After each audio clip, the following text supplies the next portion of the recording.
Amen. Encore une fois, on dirait que c'est récurrent chaque semaine.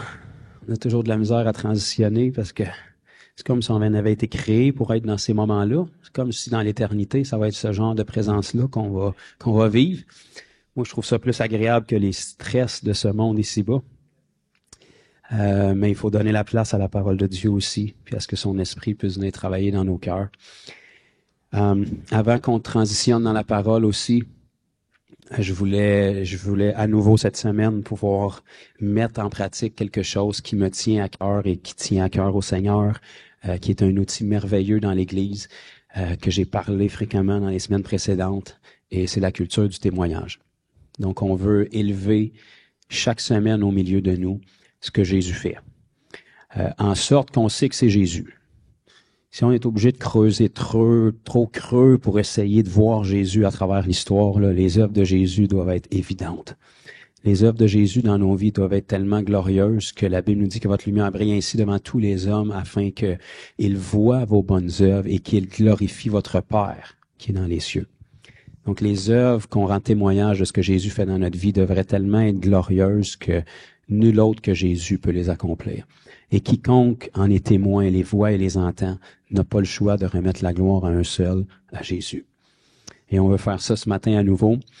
Et comme je tiens à ce que ce soit pas moi qui partage les témoignages, j'essaie à chaque semaine que des gens ici à l'Église qui sont aussi sauvés que je le suis, qui sont aussi aimés par Jésus que je le suis, qui sont aussi loin de l'esprit que je peux l'être, de partager ce que le Seigneur fait à travers leur vie. Et cette semaine, le sort du ciel est tombé sur notre sœur, Josiane, qui est ici avec nous ce matin. Et Josiane, est-ce que tu voudrais venir partager un petit peu? Josiane vit des belles choses. D'après moi, le Seigneur est un peu complice dans l'histoire, mais je voulais qu'elle puisse venir nous partager un peu simplement ce que le Seigneur fait à travers elle, ce qu'elle a à cœur, toujours dans le but de vous pousser à aspirer à plus. Parce que tout ce que le Seigneur fait et peut faire à travers Josiane, il est obligé et il peut le faire à travers chacun de nous aussi, si on y croit puis on s'applique à faire la même chose. Amen. Je rends gloire à Dieu pour tout ce qu'il fait depuis surtout un mois, à peu près un mois ou deux. C'est vraiment glorieux au travers ma famille. Moi, je suis une maman, c'est ma tâche première. Puis mes frères et sœurs, faisait longtemps que je priais d'avoir une famille autour de moi. J'ai une famille, mes enfants, mais je veux dire une famille spirituelle. Puis il m'a béni, il m'a mis des frères et sœurs autour de moi qui... Ah, OK, je m'excuse, je suis pas habituée. OK. Bon, ben c'est ça, je dis, il m'a vraiment béni avec une belle famille en Dieu autour de moi. Puis on fait des belles rencontres depuis le mois de février. Puis on s'édifie, on partage, on lit la parole ensemble, on chante, on prend soin des besoins les uns pour les autres. Puis on grandit bien. C'est vraiment beau ce que Dieu fait. J'y rends toute la gloire. Fait que, puis dernièrement, c'est ça, on a vécu 4 baptêmes à travers notre petite équipe. Fait que, oui. C'est beau parce qu'il nous utilise vraiment. On laisse vivre en nous, on laisse la direction, puis on est proche aussi, on s'encourage parce qu'on a un petit groupe Messenger aussi, puis aussitôt qu'on vit quelque chose, on prie les uns pour les autres, quand on témoigne aussi de ce qu'on vit avec le Seigneur, fait qu'on s'encourage vraiment. Puis là, moi j'évangélise autour de chez moi là, depuis un petit bout de temps, peut-être 2 ans, plus intense. Fait que c'est ça, j'ai un bloc de 12 personnes, en fait, de chez moi. Puis, fait que c'est ça, j'ai comme créé, je priais le Seigneur, qu'est-ce que je pourrais faire pour créer des opportunités pour témoigner, puis rencontrer les personnes, les connaître un peu plus. Fait que, au début, il m'a montré un pain. Fait que j'ai dit, qu'est-ce que je vais faire? OK, un pain. Fait que j'ai comme eu l'idée de faire du pain. Puis là, j'ai mis une affiche dans le bloc en face que je faisais du pain, puis pas cher. Le but, c'était de rencontrer les gens, puis de la soupe aussi par après. Fait que comme ça, je suis venue à connaître les gens un petit peu plus. Puis l'été d'après, on m'a offert un jardin en face de ce bloc, en arrière de ce bloc-là. Fait que ça permettait que je sois encore un petit peu plus proche, puis connaître d'autres personnes, dont 4 femmes âgées qui sont comme sur le même étage, là, leur petit balcon. Fait que moi, ben, je semais dans mon jardin, mais en même temps, j'allais semer aussi dans les cœurs. J'allais les voir, leur amener des petits légumes, puis là, ben, ils me partageaient des bobos. Fait que je priais souvent sur les pieds parce que c'était à mon niveau. Fait que j'ai vu des beaux miracles, des belles relations qui ont grandi. Puis l'hiver passé, avec deux dames, j'ai commencé à lire la parole, on se rencontrait, on lisait l'Évangile de Jean ensemble, puis fait que c'est beau ce que le Seigneur fait au travers ces personnes-là. Puis là, ce qui est vraiment encore plus beau, c'est qu'avec notre petit groupe, à tous les vendredis, à quelques reprises, ça m'a amené une équipe à aller évangéliser ces personnes-là en arrière, dans le bloc. Fait qu'ils sont venus voir mon jardin. On se donne un petit prétexte. Fait qu'en allant voir mon jardin, ben les personnes, c'était au printemps, ils sortent un peu plus. Fait qu'on a prié pour 2-3 personnes ensemble. Puis on a eu des résultats. Fait que il y avait 2 dames. Ben une, c'était plus cet hiver qu'on était allé chez elle. Elle avait ses jambes toutes enflées. Puis elle savait pas pourquoi. Peut-être la rétention d'eau ou elle savait pas trop. Le diabète, on sait pas. Puis on est allé la voir, puis elle a été guérie. La semaine d'après, elle m'a téléphoné, puis elle m'a dit c'est parti, ça a tout revenu normal. C'est ça. Puis quand on est allé ensemble au jardin, puis qu'on a vu une autre personne, on est allé la voir, puis elle disait qu'elle avait la même chose. Fait qu'on a témoigné de l'autre personne qui avait été guérie. Puis on a prié, on y a offert la prière, puis elle me connaît bien là depuis des temps, fait qu'ils ont quand même une confiance qui s'est établie avec eux. Fait qu'on a prié pour ses jambes, puis une semaine après, ah oui, je m'en vais au jardin, puis elle sort de sa galerie, elle dit Josiane, viens, elle me fait signe parce qu'elle était loin. Fait que je m'en vais la voir. Là, elle remonte ses pantalons jusqu'aux genoux, puis c'était tout. Oups, excusez, je gestuelle, excusez. Ben, c'est ça. C'était tout guéri. Tout était rétabli. Fait qu'on, ça nous a vraiment encouragés, là. C'est tellement béni. Puis après, ben, c'était Isabelle, ben, la petite Isabelle, qui vient ici, là, dernièrement. Ben, dans le fond, c'est la maman d'une amie de ma plus jeune. Puis avec le temps, ben elle venait à la maison chercher sa fille, puis je parlais beaucoup avec elle, puis je l'ai invitée depuis 1 an à prendre un café, jaser, puis j'ai parlé beaucoup du Seigneur, puis elle avait plein de questions, fait que ça a cheminé comme ça. Puis là, elle fait partie de notre groupe, puis fait au début, elle était pas convaincue du baptême, mais avec le temps, on a travaillé là-dessus, on a prié, puis là, ça s'est développé. Puis oui, c'était le Seigneur qui mettait à cœur de se faire baptiser. Fait que ça a eu lieu chez Isabelle et Jean-François. Fait que je les remercie de nous accueillir pour les baptêmes qu'on a pu faire chez eux, parce qu'il y en a eu d'autres après. Fait que j'ai pu baptiser Isabelle, fait qu'elle est devenue une sœur pour moi. Puis on prend souvent des marches ensemble parce qu'elle vit dans ma ville. Fait que, puis là, on a commencé tranquillement quand il y a une personne sur notre route. Ça a commencé, là, à témoigner ensemble. Fait que c'est beau. Puis, par après, ben, Sarah est beaucoup utilisée. C'est merveilleux.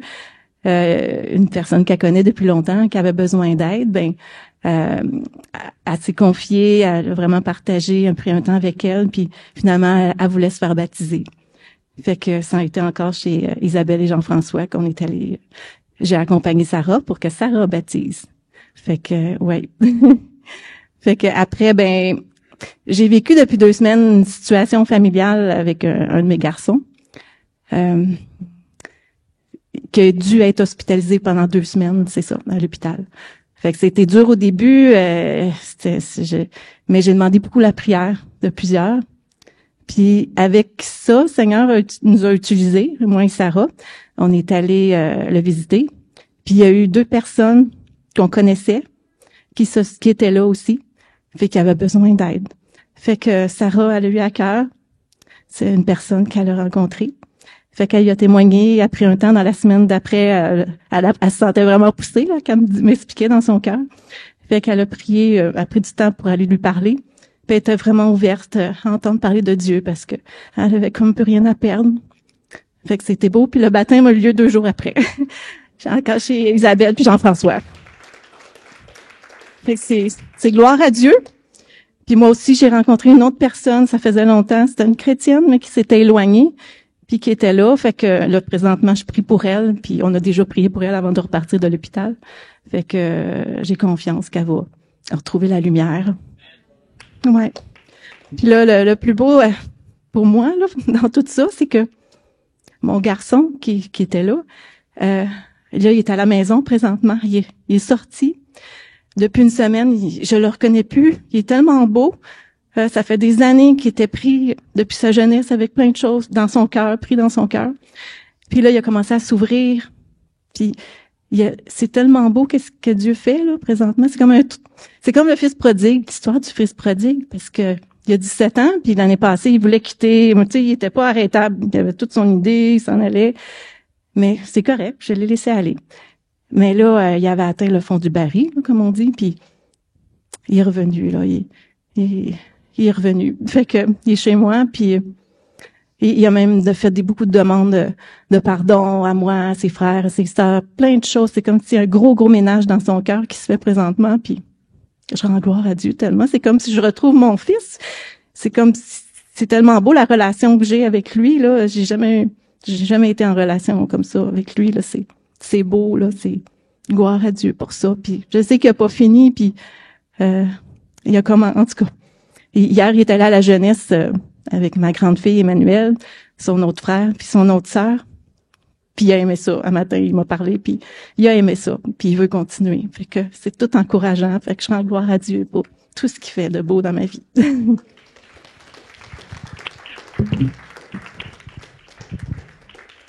Merci, Josiane. Merci, Josiane. Et bien évidemment, merci, Jésus. Seul qui peut vraiment changer les gens en profondeur. Une conviction humaine, ça fait un temps. Mais les cœurs les plus endurcis, le Seigneur est amplement capable de les changer. Même quand tout espoir semble perdu, perdons pas espoir avec Jésus. Si je suis ici aujourd'hui, moi je le répète souvent, c'est parce que mes parents se sont tenus pendant 28 ans pour moi. 28 ans, ça c'est 28 fois un an. Un an, c'est 365 jours. Ça fait plusieurs jours. Mais qu'est-ce que ça a coûté de plus que de garder espoir puis de prier, plutôt que de se désespérer puis de lâcher la serviette? Parents, ne perdez pas espoir pour vos enfants.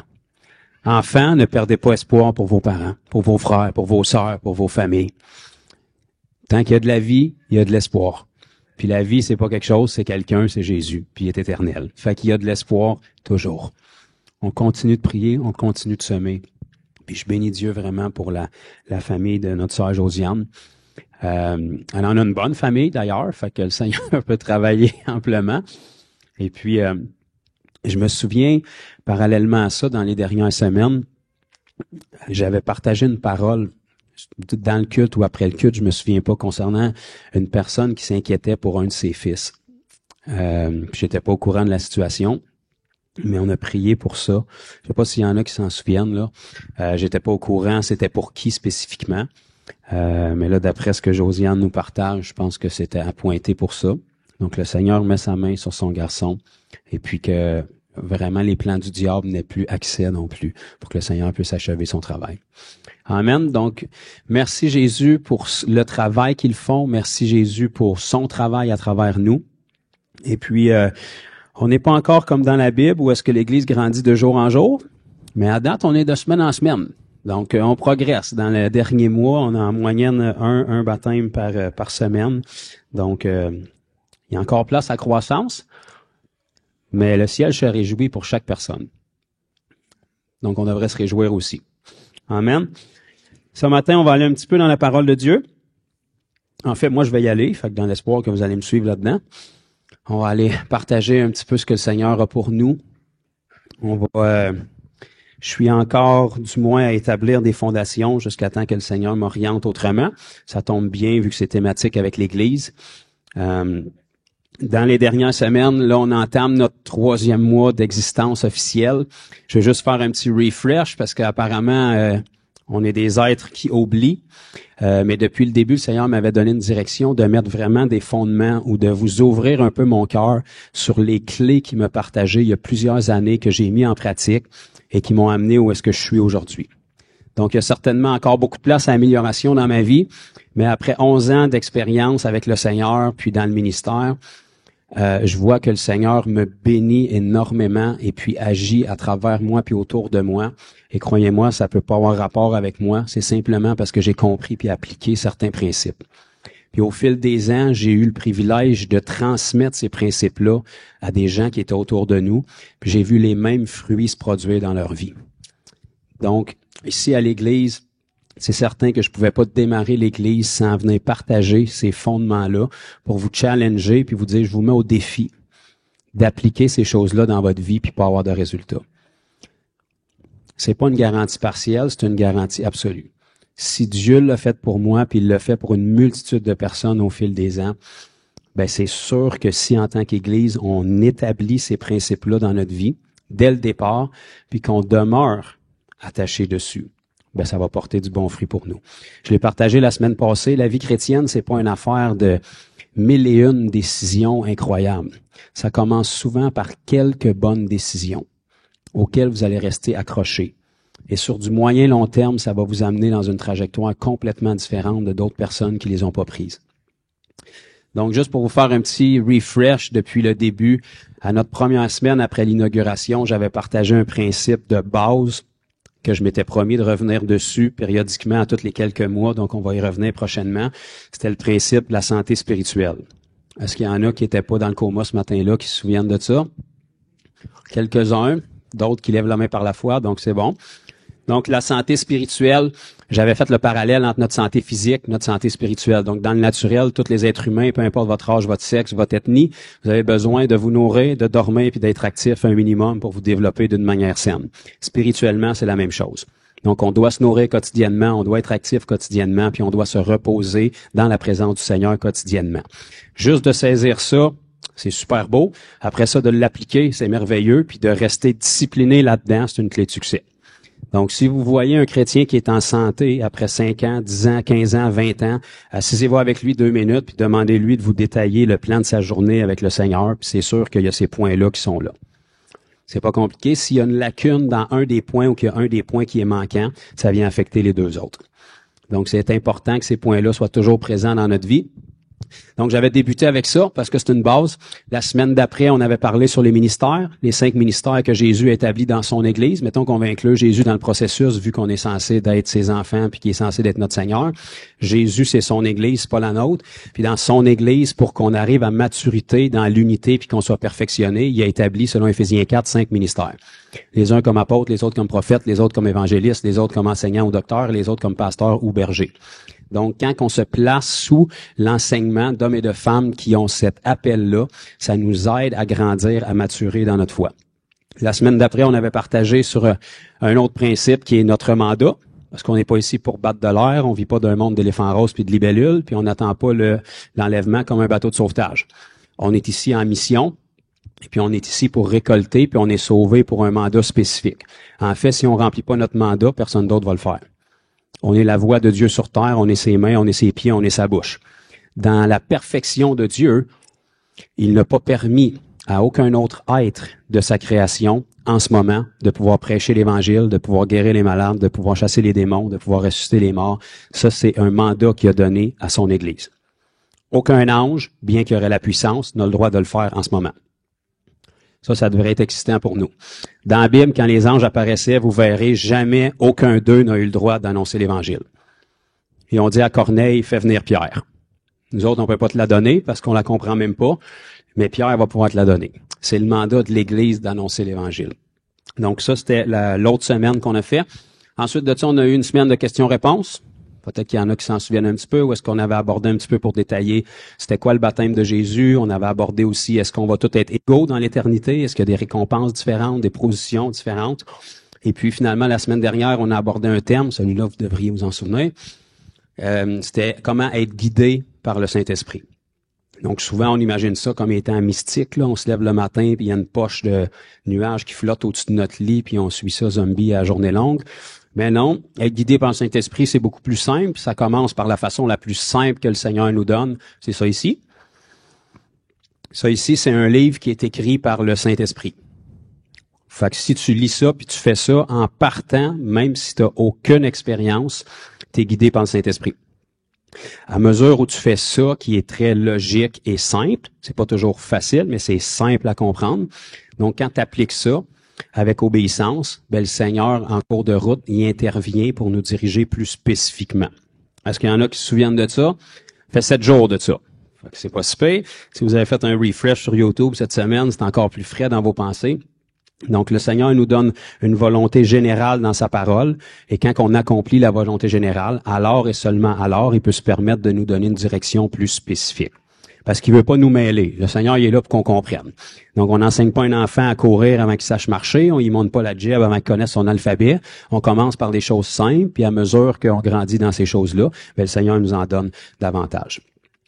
Donc, ce matin, j'ai encore quelques semaines vraiment de clés que je veux établir qui ont été des clés dans ma vie puis qui le sont encore, comme je vous ai dit, que j'ai partagé avec des gens qu'on a eu le privilège d'amener à Christ au fil des ans, qui ont osé appliquer ces principes-là dans leur vie puis qui en ont grandement bénéficié. Et puis ce matin, que je vais vous partager, c'est une autre de ces clés-là. C'est une autre clé extrêmement controversée. Donc c'est merveilleux, j'adore ça, on dirait, la controverse. Donc, si quelque chose est controversé dans la société moderne dans laquelle on vit, spécialement dans l'Église moderne, de toute évidence, c'est pas le Seigneur qui amène la controverse. Le Seigneur, c'est un Dieu d'unité. Donc, si un principe biblique est combattu, débattu, forcément, c'est parce qu'il y a quelque chose de merveilleux derrière. Le Seigneur investit son temps avec nous, avec les choses qui ont de la valeur, mais le diable investit son temps aussi pour combattre les choses qui ont de la valeur. Il y a du café en arrière pour ceux qui sont pas encore avec moi, là, il en reste un petit peu. J'ai dit, le diable investit son temps pour combattre les choses qui ont de la valeur.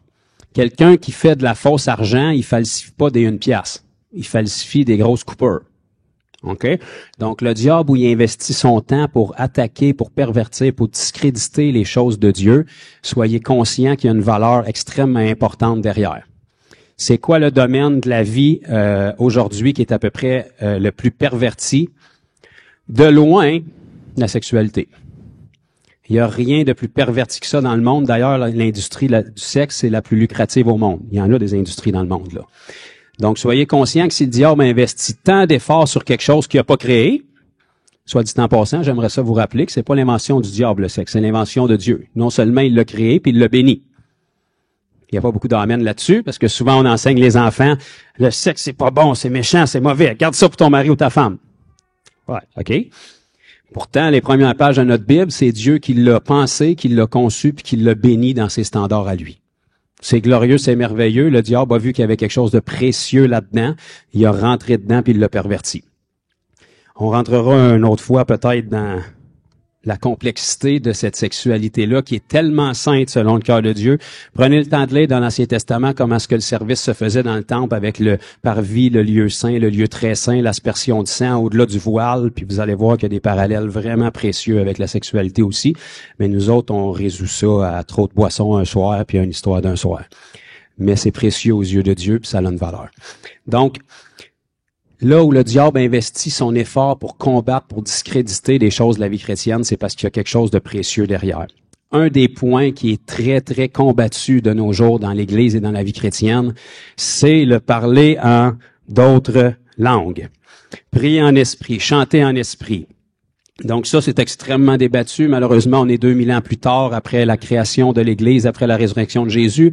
Donc l'Église a été très amochée par la religion, par toutes les réformes qu'elle a eues depuis. Ce qui fait qu'aujourd'hui, 2000 ans plus tard, au lieu d'avoir une Église du Seigneur Jésus, on a 1001 dénominations qui font partie de l'Église du Seigneur Jésus.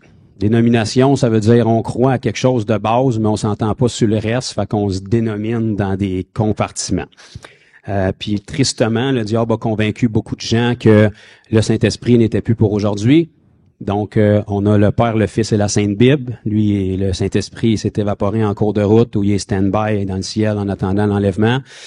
D'autres personnes croient que les miracles, c'est plus pour aujourd'hui, croient que les langues, c'est plus pour aujourd'hui parce que maintenant, on a la Bible. Et ils se sont fait enseigner ça et ils enseignent ça et ça va de génération en génération. Et même le diable les a convaincus que les langues ne venaient pas de Dieu, mais qu'ils venaient du diable. Fait que ça veut dire que le diable est capable de faire quelque chose que Dieu est pas capable de faire. Pourtant, le diable n'invente rien. Il copie puis il pervertit. Des gens se sont fait à croire même que les miracles ne venaient pas de Dieu, mais venaient du diable. Donc ça veut dire que le diable est capable de faire des miracles, mais Dieu est pas capable d'en faire. Fait que si on a ça dans notre bouche en tant que chrétien, ça veut dire qu'on a un très, très petit Jésus puis un très, très grand diable. Faudrait peut-être remettre les choses en perspective. La dernière fois que j'ai lu ma Bible, ça me disait dans la Bible que la position du diable en ce moment, c'est en dessous de la semelle de mes pumas qui est ici. Puis regardez votre marque de chaussure, là, c'est là qu'il est supposé être. S'il est pas là dans vos pensées, il sera pas là dans votre vie. Mais s'il est là dans vos pensées, c'est là qu'il va se retrouver parce qu'il y a la puissance que vous y donnez, puis il y a la voix du micro que vous allez y donner dans votre vie. Donc, s'il y a deux choses auxquelles je pense à peu près pas depuis que je suis au Seigneur en 11 ans, c'est le péché puis le diable. Parce qu'il y a trop de choses extraordinaires à penser. Et la Bible nous dit que ce qu'on regarde, là où on fixe nos regards, nos aspirations, ce qu'on contemple, c'est ça qui va être élevé dans nos vies. Donc, si tu te lèves le matin en disant « faut pas que je pêche aujourd'hui, faut pas que je fasse ça, faut pas que je fasse ça », ben ce que tu penses, c'est ce que tu vas vivre. Si tu te lèves le matin en étant conscient que tu es un racheté, un saint de l'Éternel, que tu as été lavé, sanctifié, justifié, que tu as une éternité devant toi, que tu es un bien-aimé du Seigneur, qui a vidé le ciel pour pouvoir te racheter, tu n'as même pas le temps de penser au péché. Tu n'as même pas un pied sorti du lit, tu t'es même pas rendu pour ton pipi matinal, que tu es déjà en feu. Amen. Et si tu passes ta semaine à penser au diable, puis à être dans le combat spirituel, puis à essayer de lier puis de chasser, ben pendant toute la semaine, tu penses que tu as agi spirituellement, mais tu as placé tes yeux sur ton ennemi plutôt que de le placer sur le Seigneur. Fait que tout ce que tu vois, c'est les œuvres du diable, plutôt que de voir la bonté du Seigneur. Amen. Donc, le parler en langue, on va le regarder ce matin, c'est une clé qui est extraordinaire. Je prie que chacun de nous ici soyons baptisés du Saint-Esprit et demeurons remplis du Saint-Esprit. Et si vous ne l'êtes pas, ben on va prier pour que vous le soyez à la fin. Si vous l'êtes déjà, mais que la batterie s'est vidée, on va prier pour qu'elle se remplisse. OK? Parce qu'être baptisé du Saint-Esprit puis parler en d'autres langues, c'est pas l'affaire de j'ai fait une prière en 1976, un dimanche soir dans une réunion, j'ai rempli ma carte, j'ai eu un frisson, j'ai parlé en langue, j'ai versé une larme, c'était merveilleux. C'est constant. C'est quotidien. Si tu pries juste le jour où tu te convertis puis tu ne repries pas, probablement que ta vie va en arracher. C'est la même chose. Quand tu es baptisé du Saint-Esprit puis que ça se manifeste en prophétie et ou en parlant en d'autres langues, ça devrait pas être l'histoire d'une seule fois. Et souvent, il y a comme un déséquilibre, comme dans tout, parce que les plans du diable, quand il n'arrive pas à discréditer quelque chose, c'est qu'il tente de déséquilibrer quelque chose pour faire mal paraître quelque chose. Donc, pour les gens qui croient et qui expérimentent le parler en langue, souvent, il y a comme deux déséquilibres qui est là. T'as des gens qui font juste parler en langue puis qui font plus rien parce qu'ils sont tellement perdus dans l'esprit. Fait qu'ils sont tout seuls à être bénis puis le J-Proc frise chez eux tellement qu'ils parlent en langue, mais ils font jamais rien de leur vie. Ils sont tellement dans l'esprit que c'est rendu tellement complexe que personne comprend puis ils rejoignent personne, ils sont isolés dans leur monde. Puis t'as les autres personnes qui sont dans l'action, mais qui ont jamais le temps de prier puis qui parlent jamais en langue, pourtant ils ont été baptisés du Saint-Esprit. Donc il doit y avoir un équilibre entre les deux. OK? Si tu parles en langue à la journée longue, le Seigneur est en train de t'édifier puis de déplacer les obstacles en avant de toi, mais tu pourras jamais réaliser que le Seigneur est intervenu dans ton prière en langue si tu sors pas pour faire quelque chose. En revanche, si tu fais juste quelque chose, mais tu mets de côté le don des langues, même si tu les as reçues, ben tu es en train de te priver de quelque chose d'extraordinaire. Si le Seigneur lui-même nous fait un cadeau, c'est ça un don, là. Si le Seigneur nous fait un cadeau, c'est pas parce qu'il n'y a rien à faire de sa vie. S'il y a une personne duquel on devrait vouloir un cadeau, c'est du Seigneur. Il connaît le début de la fin. En fait, avant de vous créer, il s'est projeté dans le futur. Il a créé le futur, puis après ça, il vous a créé une destinée, puis il est revenu dans le passé, qui était son présent, parce qu'il est éternel, il ne savait pas de comprendre, il est en dehors du temps. Puis après ça, il t'a créé. Mais il t'a pas créé avant que tu aies une destinée. T'es pas un accident de parcours. OK, on se réchauffe. Fait qu'on va regarder quel jeu le parler en langue a là-dedans, puis quelle place il devrait avoir dans notre vie. Je vous invite, si vous voulez, à rouvrir vos appareils ou votre Bible dans un livre qui s'appelle l'Évangile de Marc et le chapitre 16. Ici, on va voir quelque chose en partant qui va venir couper la majorité des débats. Le parler en langue, c'est pas une question de charismatique, c'est pas une question de pentecôtiste, c'est pas une question de toutes les is, c'est une question de Bible et ça fait partie, c'est un don qui a été donné à un groupe spécifique dans la Bible que la Bible nous appelle le groupe des croyants. Donc ça élargit un peu les murs dénominationnels. Si tu es un croyant en Jésus-Christ, voilà, selon Marc 16, les signes qui devraient t'accompagner. Est-ce que Marc est encore dans vos Bibles? Merveilleux, ça veut dire que le Seigneur n'a pas changé d'idée. Est-ce que Marc 16 est encore après Marc 15 dans vos Bibles? Merveilleux, ça n'a pas changé de place non plus. Donc, dans Marc 16, à partir du verset 15, on va lire, évidemment, le mandat que le Seigneur nous a confié. Puis il leur dit, allez par tout le monde et prêchez la bonne nouvelle à toute la création. Celui qui croira. Donc là, le Seigneur lui-même vient de créer un groupe. Celui qui croira à qui et à quoi? Bien, celui qui croira au verset qu'on vient de lire. Prêchez la bonne nouvelle à toute la création. La bonne nouvelle de qui? De Jésus-Christ. Donc, celui ou celle qui croira à cette bonne nouvelle de Jésus-Christ, qu'est-ce que c'est la bonne nouvelle de Jésus-Christ? Tu étais condamné en route pour la perdition éternelle, puis tu le méritais, puis Jésus t'a tendu la main en cours de route, il a payé ta dette, puis il t'offre une vie éternelle que lui a payée. En gros, c'est ça. Donc, si tu crois dans la bonne nouvelle de ce Jésus-là, tu viens de te qualifier dans le groupe des croyants. Donc ça, c'est un autre problème, parce qu'aujourd'hui, on a des croyants qui croient pas. Puis on a des croyants pas pratiquants. Fait que moi, je suis astronaute non pratiquant, fait qu'on sait tous que je suis pas astronaute. Celui qui croira et qui sera baptisé sera sauvé. Mais celui ou celle qui ne croira pas sera... Oh, bon, c'est clair. Fait qu'on choisit. Voici les miracles qui accompagneront les pentecôtistes, les baptistes. C'est tout ça qui est écrit dans vos Bibles. Ceux qui auront cru. Donc, c'est le groupe des croyants. Bon, maintenant, c'est pas une question d'opinion puis une boîte de suggestions. Le Seigneur est en train de t'annoncer ce qui en est. Le royaume de Dieu, c'est pas une démocratie, c'est un royaume. Il y a un roi, puis tu suis. C'est tout. Sinon, tu t'en choisis un autre roi. C'est pas compliqué. C'est oui et amen à tout ce que le Seigneur dit. Donc, Jésus, qui est le roi de ce royaume, et nous qui l'appointe pour être des rois sous ce grand roi dans le monde à venir, il nous dit, voici les miracles qui vont vous accompagner, vous qui croyez en moi. Ça commence par « en mon nom, ils chasseront les démons ». Donc là, on vit dans une société aujourd'hui où tu as la moitié des croyants qui croient plus dans les démons, puis l'autre moitié qui en ont peur. Fait que ça part mal. Parce que dans la Bible, le premier signe d'un croyant, c'était pas que tu aies répété une prière, c'était pas que tu aies levé ta main, c'était pas que tu verses une larme, c'est que tu avais autorité sur les serpents, le scorpion et sur toute la puissance de l'ennemi. Ça, c'est pas une question de Jonathan, c'est pas une question de dénomination, c'est une question de Bible. Jésus lui-même, si vous avez des belles Bibles équipées, c'est écrit en rouge dedans. Donc, deuxième miracle, ils parleront de nouvelles langues. Ils, au pluriel, pas d'exception, tous ceux qui font partie du groupe des croyants, ils parleront. Remarquez ici que c'est pas écrit que le Seigneur va parler à votre place, il vous a donné une faculté de parole. Vous parlez des nouvelles langues. Des nouvelles langues, c'est lui qui les inspire, mais c'est vous qui parlez. Ça, c'est le deuxième signe d'un croyant selon la Bible. C'est pas une question d'opinion, c'est pas une question de génération, c'est pas une question de on est 2000 ans plus tard, maintenant on a la Bible, les apôtres l'avaient pas. Non, c'est une question de croyants. Tant qu'il va rester des croyants en Jésus-Christ sur la terre, voilà les signes que la Bible nous donne qui devraient nous permettre de les repérer. Selon ce que Jésus lui-même a dit. Ils saisiront des serpents. Bien évidemment, on ne tente pas le Seigneur notre Dieu. Fait que si vous allez au zoo aujourd'hui pour essayer d'en saisir inutilement, c'est de votre affaire. Vous reviendrez me donner des nouvelles. Mais si vous vous retrouvez, par exemple, comme l'apôtre Paul, après 14 jours de jeûne, qui fait naufrage sur l'île de Malte, où est-ce que probablement la bière est inventée à l'origine, vous arrivez sur l'île de Malte, et puis là, vous ramassez une poignée de bois pour être capable de faire un feu pour vous réchauffer. Puis quand vous vous approchez du feu, bien, à chaque fois que ça brûle puis que ça consume, les bébés sortent. Puis là, il y a une vipère qui sort de la brasse de bois puis qu'elle vous mord. Ben, vous faites comme Paul, vous la secouez dans le feu puis vous continuez comme si de rien n'était. C'est ça que ça veut dire, ils saisiront des serpents.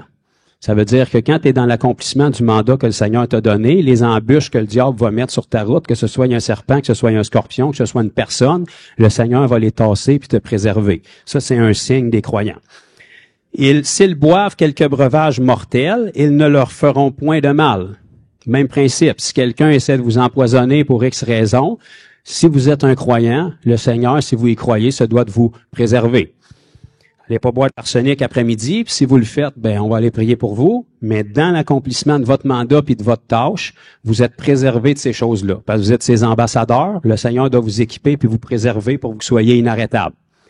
Maintenant, ils imposeront les mains aux malades. Remarquez que c'est pas écrit Dieu imposera ses mains ses malades, c'est écrit ils. Qui ça, ils? Les croyants. Ils imposeront quoi? Les mains sur qui? Les malades. Donc, c'est Jésus qui guérit, mais c'est vous qui imposez les mains. Parce que vous devez toujours coupler votre foi avec ce que Dieu vous offre. Je l'ai dit la semaine passée, s'il n'y a pas de foi dans ce qu'on fait, le Seigneur ne peut pas intervenir. On annule ses promesses. Le Seigneur nous en donne toujours juste assez pour qu'on puisse connecter notre foi avec, puis que là, il puisse agir. Verset 19, le Seigneur, après leur avoir parlé, fut enlevé au ciel et s'assit à la droite de Dieu.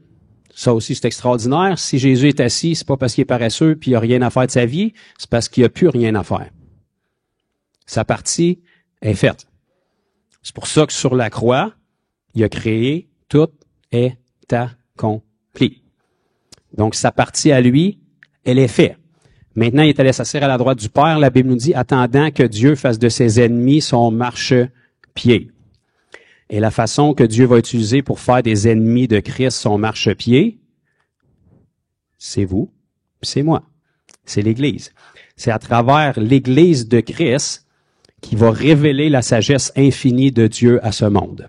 C'est pour ça qu'il nous a donné le mandat de combattre les ennemis de Christ, et c'est à travers nous qu'il place les ennemis de Dieu sous son marchepied.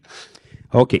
Donc, on voit ici que selon ce que Jésus a dit, le groupe des croyants, il y a plusieurs signes qui devraient les accompagner, même en 2024, même au Québec, peu importe ta couleur, ton âge, ta dénomination, ce que tes parents croient, ce que ton chien croit, ce que ta paroisse croit, ce que Jésus dit, si tu fais partie du groupe des croyants, ces signes-là devraient t'accompagner. Ces signes-là sont une manifestation extérieure du Saint-Esprit.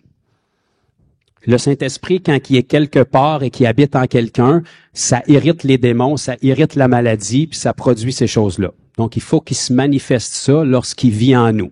Lorsque Moïse est en contact avec le Saint-Esprit de Dieu dans l'Ancien Testament sur le mont Sinaï, ça a produit quelque chose. Genre un light bright dans sa face quand il est redescendu de la montagne. Lui, il était pas au courant qu'il s'était passé ça, mais la présence de Dieu change ta contenance. Que tu le veuilles ou non, tu peux pas être en présence du Dieu qui t'a soufflé à l'existence puis que ça te change pas. Donc, quand le Saint-Esprit rentre en nous, un des signes qui est rattaché au groupe des croyants en Jésus-Christ, c'est ils parleront de nouvelles langues. Donc ça, je pense pas que c'est débattable, à moins qu'on découpe les pages de notre Bible qu'on veut. Mais de toute façon, on n'a absolument rien bibliquement qui nous dit que c'est terminé. Faut lire entre les lignes puis s'imaginer des choses pour penser que c'est plus pour aujourd'hui. La majorité des gens, tristement, que vous allez entendre discréditer le parler en langue en disant que c'est plus pour aujourd'hui, vont s'appuyer sur un passage mal interprété de Corinthiens qui nous dit les langues vont passer, la prophétie va passer. Puis il arrête là. Mais le verset continue en nous disant « Quand ce qui est parfait sera venu, ce qui est partiel disparaîtra. » Prenez le temps de rouvrir votre télé, votre radio ou de regarder par la fenêtre 1 minute, puis dites-moi que le parfait est venu. Si oui, dites-moi où vous habitez. Je vais aller voir ça. Celui qui est parfait, qui est Jésus, est venu une fois. Mais sa perfection n'est pas instaurée sur terre.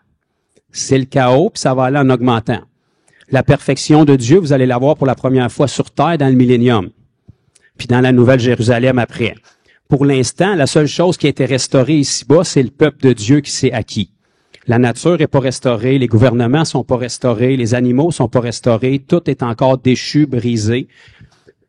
Donc, quand ce qui est parfait sera venu, alors et seulement alors, ce qui est partiel disparaîtra. Alors la prophétie disparaîtra, alors les langues disparaîtront. Mais jusqu'à ce que le parfait vienne, personne n'a le droit de décider, parce que ça accommode sa dénomination, que c'est plus pour aujourd'hui. Voilà. Ensuite de ça, si vous regardez dans 1 Corinthiens, chapitre 14, Corinthiens, c'est probablement l'Église du Nouveau Testament où Paul a le plus enseigné sur les langues et sur les dons en général. qui, soit dit en passant, c'est triste à dire, mais Corinthiens, l'Église de Corinthe, d'après ce qu'on connaît dans la parole, avec le recul, puis 2024 ans plus ou moins plus tard, c'était probablement une des églises les plus charnelles de notre Nouveau Testament. Pourtant, c'est ceux qui marchaient le plus dans les dons. Donc, c'est là que les incrédules vont dire, ah, tu vois, ça c'était pour des charnels, ils marchaient d'un don, juste pour s'excuser que les autres marchent pas d'un don. Non, ça devrait être pour te dire, c'est tellement basique les dons du Saint-Esprit que même les charnels dans la Bible marchaient là-dedans. Aujourd'hui, si tu vois un malade de guéri, tu penses que la personne a un ministère, puis que c'est phénoménal, puis extraordinaire, puis qu'il a été rencontré par Jésus lui-même. Corinthe marchait dans tous les dons. Pourtant, il y en a un qui couchait avec sa belle-mère.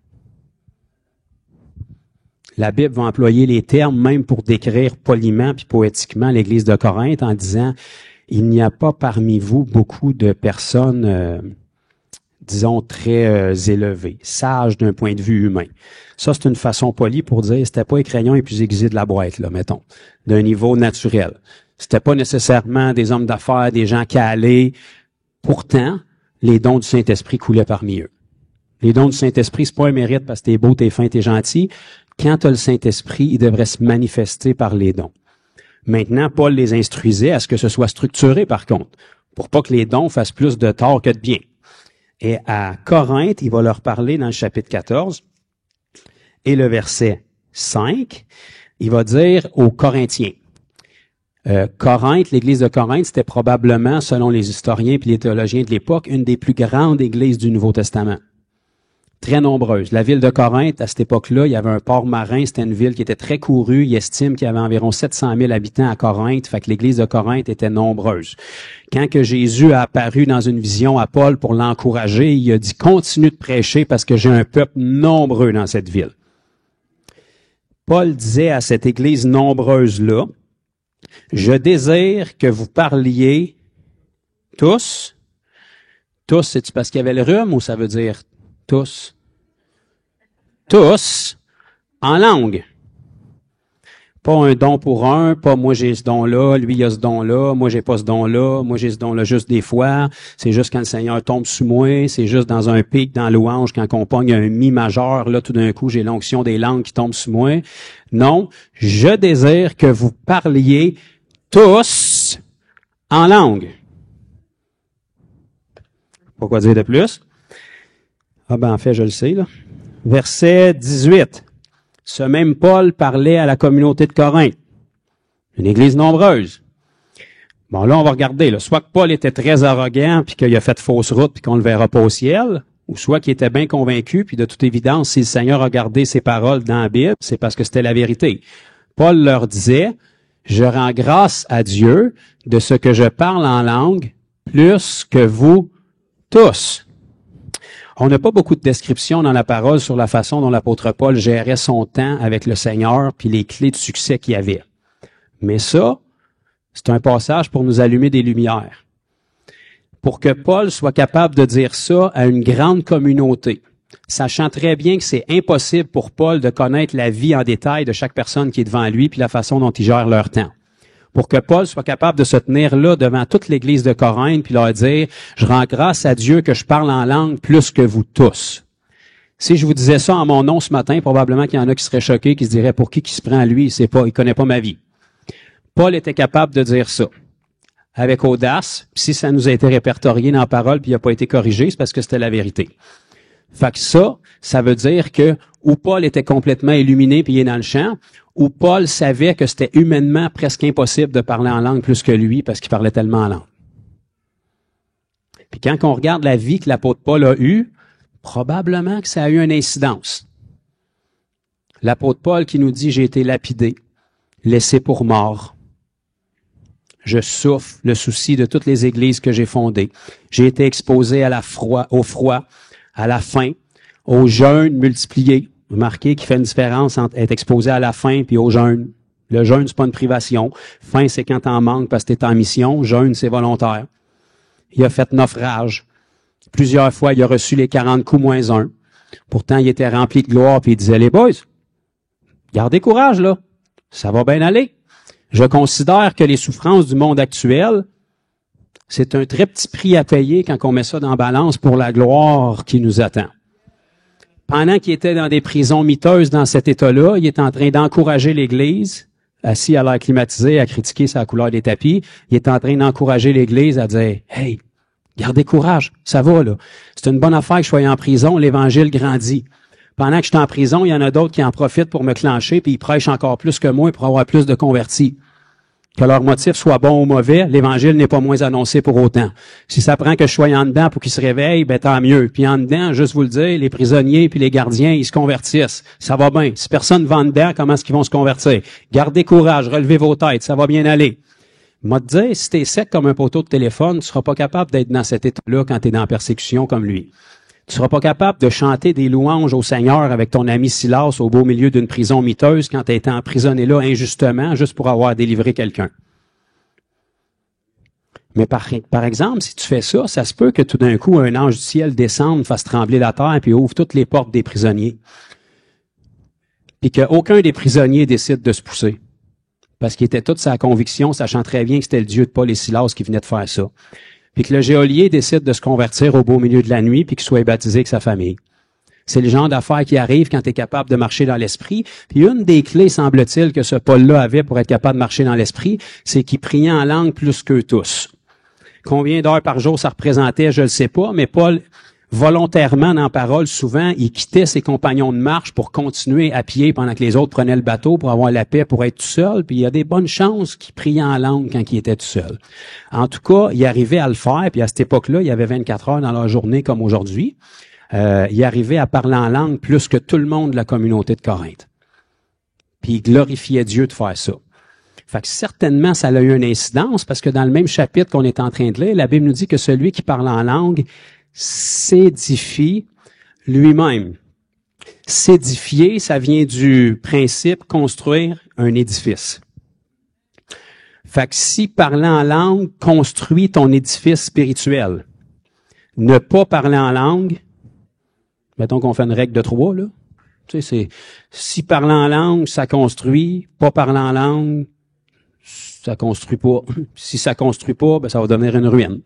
N'importe quel édifice qui est pas construit, il est pas entretenu, il va tomber en ruine. Fait qu'avec le Seigneur, si tu progresses pas, tu régresses, là. Il y a pas de point mort, il est pas flottant, là. Le ciel est pas en pénurie de bonté pour toi. Il y a toujours quelque chose d'extraordinaire pour nous. Donc, les langues, c'est une clé formidable qui est pour les croyants. Donc, dès que tu es un croyant, c'est accessible pour toi. Après ça, le Seigneur parlera pas pour toi. Le Seigneur priera pas pour toi. Le Seigneur guérira pas les malades pour toi. Le Seigneur lira pas la Bible pour toi. C'est toi qui vas le faire. Par contre, quand tu fais ce pas-là, qui est de l'obéissance pour nous, mais qui est de la foi pour lui nous inspire les langues. Lui nous inspire nos prières. Lui nous révèle sa parole. Lui guérit les malades. Lui fait crier les démons comme des petites filles quand on les chasse. Parce qu'on place notre foi, puis lui intervient. Les langues, c'est une clé qu'il nous demande d'utiliser. S'il nous donne les langues et on parle en langue dès le moment qu'on est baptisé du Saint-Esprit puis qu'on reparle plus à part 3-4 mots à l'église quand c'est un pic de louange ou qu'on sait plus quoi dire, qu'on devient stressé, fait que là on part en langue, on se prive de quelque chose de glorieux. Non seulement on se prive de quelque chose de glorieux, mais on prive nos frères et sœurs de quelque chose de glorieux. Fait que là, je vous entends penser, tous ceux qui disent, ben oui, mais si tu parles en langue, il faut qu'il y ait quelqu'un qui l'interprète, sinon t'aides pas personne. On va définir ça aussi. Mais non seulement on se prive, mais on prive le ciel aussi d'accomplir sa volonté à travers nous. Parce que la Bible nous dit quelque part dans Romains chapitre 8, dans nos prières, nous ne savons pourquoi prier. Fait que même si tu penses que tu es un prieur professionnel puis tu es capable de suivre notre frère Jérémy Sourdril, la prière inspirée pendant 1h30 en ligne, à un moment donné, tu vas taper un mur parce que tu es limité dans ta connaissance. Tu peux pas prier pour plus que ce que ton intelligence sait. Tu vas prier pour ton père, ta mère, ton chien, ton fils, ta fille, ton travail, les études de tes enfants. Mais à un moment donné, tu le sais plus parce que tu connais pas l'éternité. T'es pas omniscient. Par contre, tu sers un Dieu qui, lui, est l'alpha et l'oméga. Ça, c'est pas juste des beaux mots en grec, là. Ça veut dire le commencement et la fin. Celui qui connaît le début de la fin. Celui qui était en dehors du temps pour être capable de créer le temps. Alors, si tu permets à ce Dieu-là de prier, par contre. Ah, là, par exemple, là, on vient de faire un progrès. Parce que lui, il peut intercéder à travers toi pour des choses que tu voudrais bien intercéder, mais que tu ne sais pas. Tu le sais pas, toi, que tu as un frère en ce moment aux Philippines, dans le fin fond d'une grotte, qui est sur le bord d'être lapidé pour sa foi. Si tu le savais, tu prierais pour lui, mais tu le sais pas. Par exemple, la Bible nous dit que l'esprit qui sonde toutes choses et le seul qui connaît ce qu'il y a dans le cœur d'une personne, c'est l'esprit de l'homme. Mais de la même manière, le seul qui connaît ce qu'il y a dans le cœur de Dieu, c'est l'esprit de Dieu. Mais la bonne nouvelle, c'est que cet esprit-là, il a été placé en toi. Fait que lui, il sait que ce frère-là, aux Philippines, il traverse une persécution. Et qu'est-ce qu'il dit quand tu pries en langue? Il commencera pas à intercéder en faveur de cette personne-là à travers ta bouche. OK. Les langues.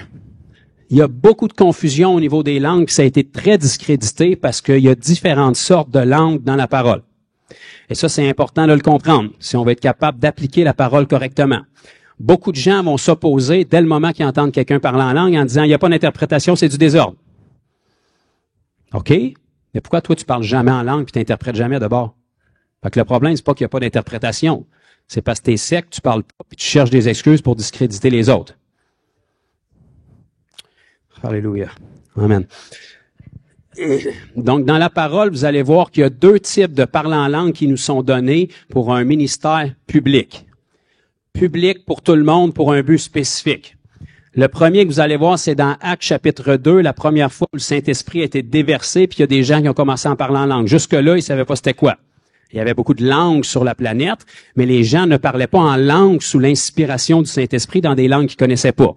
Donc, dans Actes chapitre 2, ça nous dit qu'au jour de la Pentecôte, ils étaient tous ensemble dans la chambre haute, environ 120, réunis en attendant la promesse que Jésus-Christ avait dit.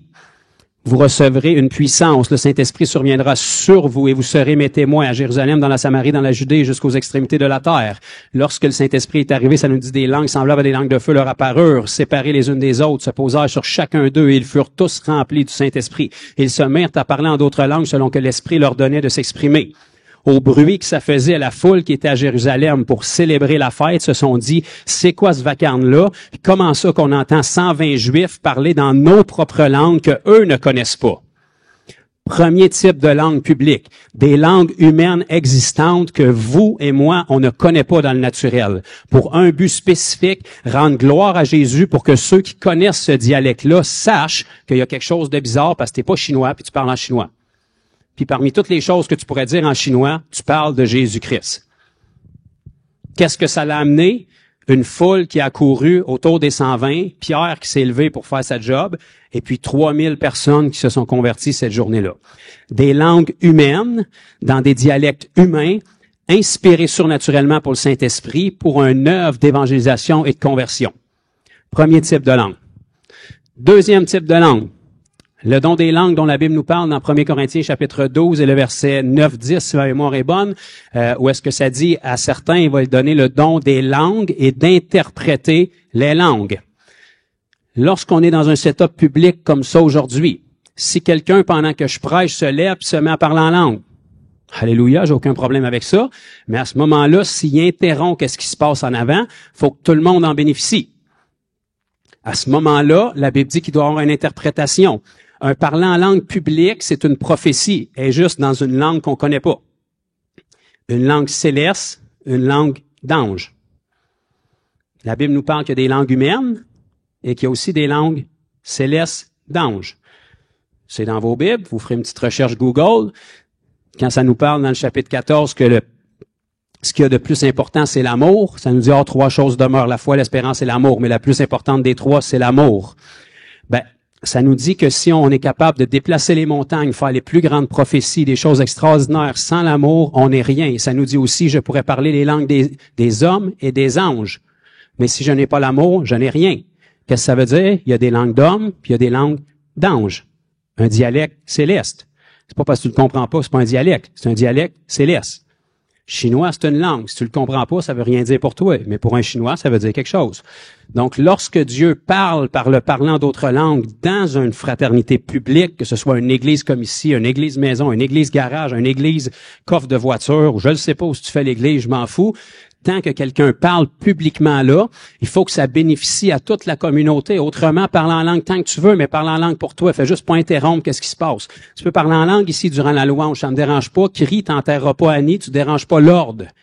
Par contre, si tu interromps l'ordre pendant que des gens sont en train de recevoir, là, il faut que ce soit pour enseigner quelque chose. Donc là, la Bible dit que toi ou quelqu'un d'autre doit avoir l'interprétation, et des langues interprétées, c'est une prophétie.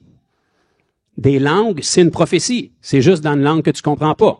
Dès le moment que tu y ajoutes l'interprétation, le langage que tu viens d'entendre que tu comprends pas devient comprenable pour toi, puis là, c'est une prophétie. C'est Dieu qui parle à travers quelqu'un. Donc, un autre type de langue publique, c'est pas des langues humaines pour les conversions des gens, c'est des langues célestes parmi le peuple de Dieu avec interprétation pour que les gens puissent en bénéficier. OK. Merci, James, d'être en accord. Ensuite, il y a un autre type de langue. Et ça, c'est là où il y a beaucoup de confusion bien souvent. Vous allez voir dans 1 Corinthiens, chapitre 14, et le verset 2. Ça nous dit, en effet, celui qui parle en langue ne parle pas aux hommes. Donc ça, c'est différent du parler en langue dont je viens de décrire là. Lorsqu'on parle en langue dans la communauté, c'est pour édifier les autres aussi. C'est pour ça qu'il faut qu'il y ait un interprète ou une interprétation. Ici, Paul va dire, celui qui parle en langue ne parle pas aux hommes, mais à Dieu. Car personne ne le comprend, c'est en esprit qu'il prie des mystères. Donc ici, on parle d'un parlant en langue qui est entre toi et Dieu. Où ça? C'est toi qui décides. Dans ta chambre, dans ton salon, dans ton char, dans ta job, à l'épicerie. Fais-le. Quand le monde te regarde bizarre, ben change le ton, ou ben habille-toi différemment, ils vont penser que tu es une autre ethnie, mais tu parles en langue entre toi et Dieu. À ce moment-là, personne n'a besoin de comprendre ce que tu dis parce que c'est pas à eux autres que tu parles. Tu n'as pas besoin de comprendre non plus ce que tu dis parce que c'est l'Esprit qui prie des mystères sur ta vie. Ça, c'est un autre parlant en langue qui est personnel et c'est dans ce parlant en langue-là que Paul parlait quand il a dit « Je rends grâce à Dieu que je parle en langue plus que vous tous ». S'il aurait parlé d'un parlant en langue public, il n'aurait pas besoin de leur dire, tout le monde le saurait. Paul, il est fêlé bien raide, il parle toujours en langue, on comprend rien de ce qu'il dit. Mais il disait, quand je suis avec vous, j'aime mieux dire 2, 3 mots dans votre langage que vous allez comprendre plutôt qu'une foule de mots en langue, parce que ça donnerait rien. Mais lorsqu'il n'était pas avec eux, il parlait en langue plus qu'eux tous. Il n'avait pas besoin de comprendre ce qu'il disait, parce que c'est pas pour lui qu'il priait, c'est l'Esprit à travers lui qui priait des mystères sur sa propre vie. T'as pas besoin de comprendre ce que tu dis, tu fais juste bénéficier de ce que l'Esprit est en train de prier à travers toi et tu t'édifies toi-même. Ça, c'est directement relié avec quelque chose d'extraordinaire qu'on trouve dans Psaume 139 et le verset 16. Est-ce que vous voulez qu'on aille le lire ensemble ou on fait juste le citer rapidement?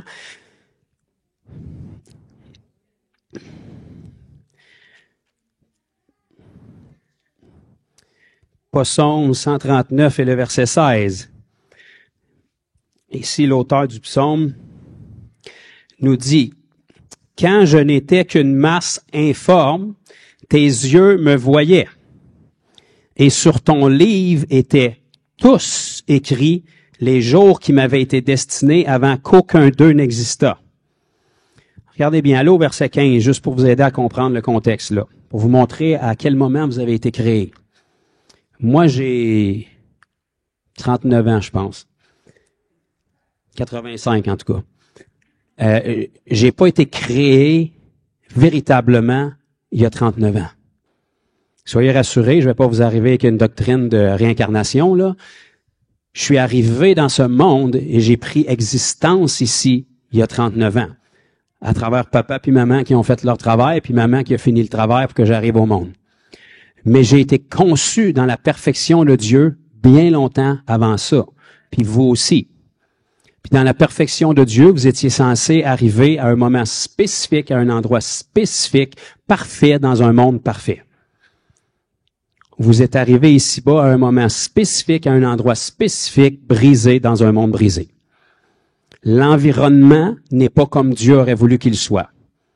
L'atmosphère dans laquelle vous êtes venu au monde n'est pas comme Dieu aurait voulu qu'il soit. Mais votre vie et votre naissance est exactement appointée comme Dieu avait planifié qu'elle le soit. La Bible nous dit au verset 15, « Mon corps n'était point caché devant toi lorsque j'ai été créé dans un lieu secret, tissé dans les profondeurs de la terre. » Ça, je peux vous garantir que c'est pas il y a 39 ans quand je suis venu au monde que j'ai été tissé dans les profondeurs de la terre. J'étais dans le ventre de ma mère. Elle peut même vous montrer les photos de l'échographie. Donc, forcément, Dieu m'a tissé, puis il vous a tissé bien longtemps avant que vous arriviez dans le ventre de votre mère, dans les profondeurs de la terre. Demandez-moi pas de vous expliquer ça, on y demandera au ciel. Mais c'est là qu'il vous a tissé, c'est là qu'il vous a donné un nom, c'est là qu'il vous a donné une mission, un mandat. Et la Bible nous dit que lorsque nous n'étions qu'une masse informe, lui nous voyait. Et sur son livre étaient tous écrits les jours qui vous étaient destinés avant qu'aucun d'eux n'existât. Ça veut dire que avant même qu'il vous crée dans les profondeurs de la terre, qu'il vous planifie dans sa perfection éternelle, il connaissait tous les jours qu'il avait destinés sur votre vie.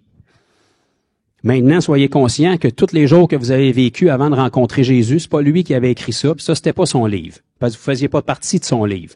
Maintenant, quand vous venez à Christ puis que votre nom est inscrit dans le livre de vie, vous rentrez dans le livre qu'il a écrit pour vous et vous décidez dans la mesure avec laquelle vous allez marcher dedans.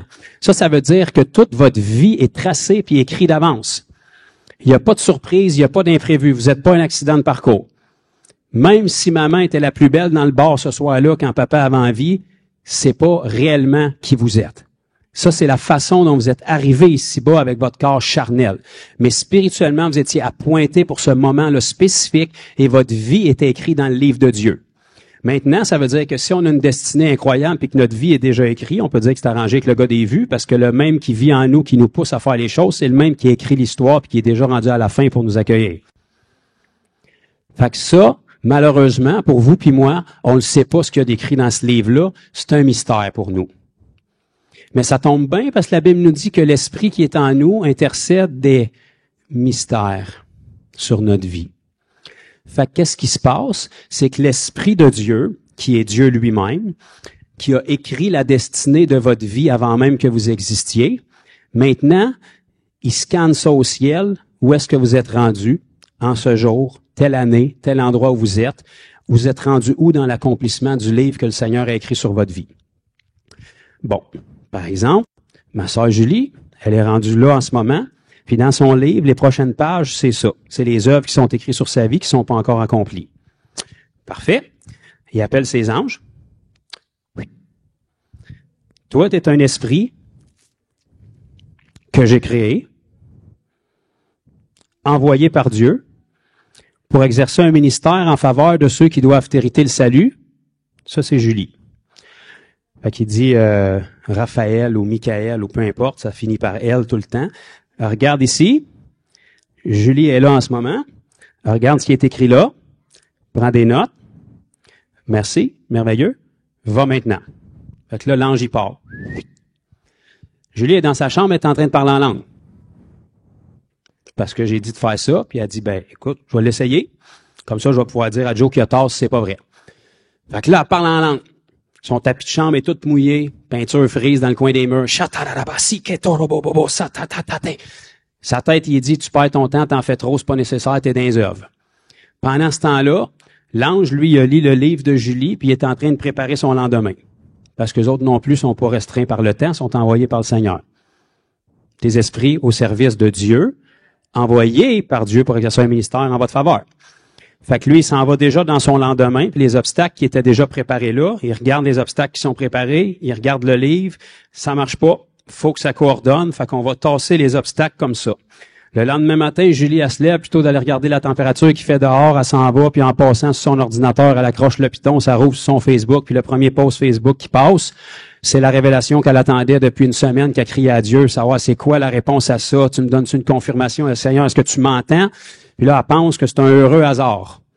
Mais pendant qu'elle est en train de prier en langue la veille, puis que les anges avaient scanné qu'est-ce qu'il y avait dans son livre, ils sont allés travailler en douce, parce que les autres, leur gloire, c'est de faire l'œuvre de Dieu sans qu'il y ait aucun mérite qui leur soit donné, puis vous pensiez que c'est un hasard. Fait qu'ils se sont déplacés dans son futur, sont allés arranger les circonstances pour que Julie tombe là-dessus le lendemain, puis là, elle vient d'avoir une percée dans sa vie. Seigneur, quelle grâce! J'ai rien fait pour mériter ça. Ben, t'étais peut-être pas au courant, mais hier, quand t'étais sur ton tapis, c'est moi, par mon esprit, qui était en train de prier ce qui était écrit dans ton livre. Puis s'il y en a un qui est toujours exaucé dans ses prières, c'est Dieu. Parce que c'est lui qui demande, puis c'est lui qui exauce. Fait qu'il peut pas se tromper, là. Fait qu'il prie des mystères sur ta vie. Il prophétise à travers ta bouche la vie qui est écrite dans ton livre, parce que le pouvoir a été placé dans ta langue. Ce que tu liras sur la terre sera lié dans les cieux. Ce que tu délieras sur la terre sera délié dans les cieux. Lorsque tu pries inspiré par le Saint-Esprit, tu es en train de créer prophétiquement ce qui est écrit au ciel pour que ça s'accomplisse dans le naturel. Fait que t'arrives à ton lendemain, puis au lieu de frapper le mur qui avait ton nom dessus, que le diable avait préparé pour toi, le mur est déjà enlevé, puis là, tu as des progrès qui sont évidents aux yeux de tous, puis tout le monde pense que tu as eu une onction, puis quelle conférence t'es allé. Non, tu as juste appliqué un principe que le Seigneur t'a donné. Tu truques ta prière. Tu mets comme un turbo sur ta prière. Tu pries pour ce que tu sais avec ton intelligence, puis quand tu sais plus, tu laisses le Seigneur prendre la relève. Puis là, il est en train de prier les pages du livre qui sont écrites sur ta vie. Puis à un moment donné, tu te dis, mon parler en langue doit pas être de Dieu parce que je répète toujours la même chose. C'est spécialement parce qu'il vient de Dieu. Parce que là, il y a quelque chose qui doit se passer, puis l'obstacle se tasse pas. Puis Dieu prie, puis il prie, puis il prie, puis il prie pour la même chose jusqu'à temps que ça se tasse. Puis toi, le diable te dit que ton parler en langue est pas bon parce que tu répètes la même chose. Puis Dieu te dit, tu es en train de faire de l'intercession pour que la montagne se tasse. Croyez pas, le diable, il est menteur. S'il prend le temps de venir vous déranger dans votre chambre, dans votre lieu de prière, c'est parce qu'il y a de quoi qui le dérange. On y donne pas de micro, on y donne pas d'importance. Puis de grâce, quand il vient vous déranger dans vos pensées, arrêtez pas de prier puis de louer Dieu pour passer votre semaine à le chasser. Donnez-y pas l'attention qu'il a besoin, puis il va s'en aller dans son coin comme un enfant rejet, comme il a été créé pour être.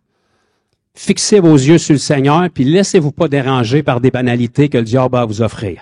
Continuez de parler en langue. Puis quand vous pensez que vous parlez trop et que vous répétez la même affaire, continuez. Puis établissez c'est où la ligne, où est-ce que c'est dangereux de parler en langue plus que ça, puis essayez d'aller voir l'autre bord, qu'est-ce qu'il y a. Je prie en langue 5 heures. Je prie en langue 5 minutes dans le trafic quand je viens stressé. Essaye donc 10 minutes demain. Essaye donc 15 minutes la semaine d'après. Essaye donc 1 heure pour le fun, voir qu'est-ce que ça pourrait faire. Je te mets au défi. Trouve-toi le temps en langue que tu passes dans ta journée, ce qui, tristement, pour beaucoup de chrétiens, c'est pas. Fait que déjà, de commencer à parler en langue, on fait un gros progrès.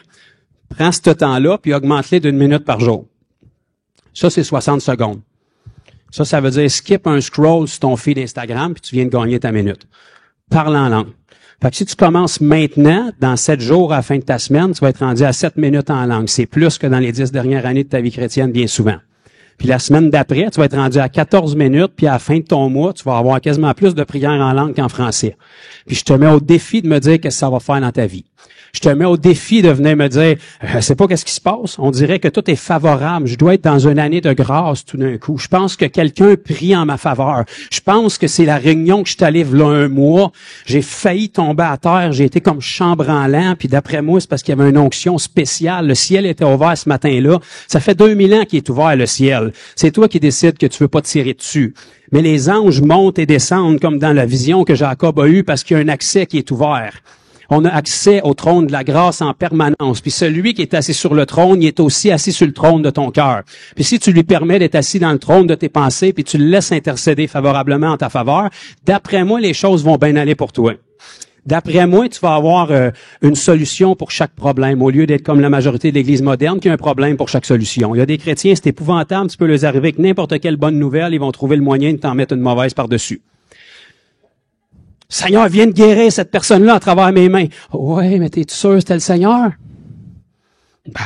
OK, c'est le diable de bord, puis la personne glorifiait Dieu.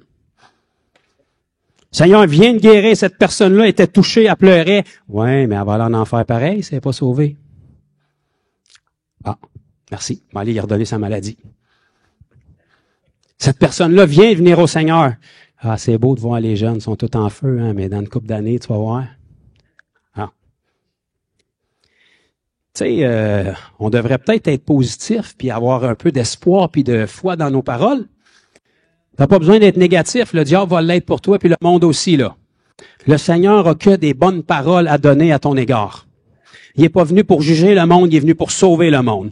Si tu étais devant lui, même s'il y a une correction à te donner, il va te la donner en relevant ta valeur. Il va pas t'écraser, il va te dire, tu vaux plus que ça, puis j'ai mis plus que cette capacité-là en toi. Tu es capable de faire mieux que ça.